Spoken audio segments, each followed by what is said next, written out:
ಎಲ್ಲರಿಗೂ ಶುಭೋದಯ. ನನ್ನ ಹೆಸರು ಅವ್ಯನ್. ಇವತ್ತು ನಾನು ಕುಂದಗೌರವ ಶಿವಸ್ತುತಿ ಹಾಡನ್ನು ಹೇಳಲು ಇಚ್ಛಿಸುತ್ತಿದ್ದೇನೆ.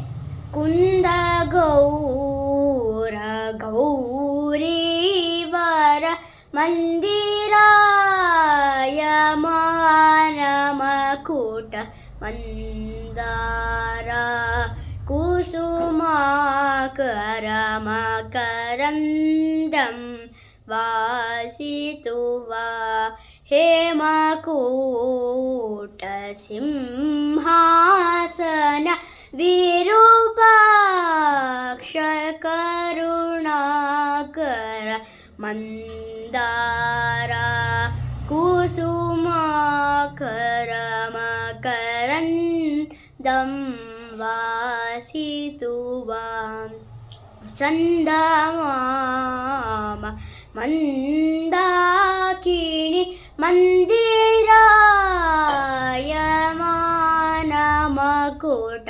ಮಂದಾರ ಕುಸುಮಾಕರ ಮಕರಂದಂ ವಾಸಿತುರೇ. ಧನ್ಯವಾದಗಳು. ಜೈ ಜಗನ್ನಾಥ್, ಜೈ ಶ್ರೀಕೃಷ್ಣ.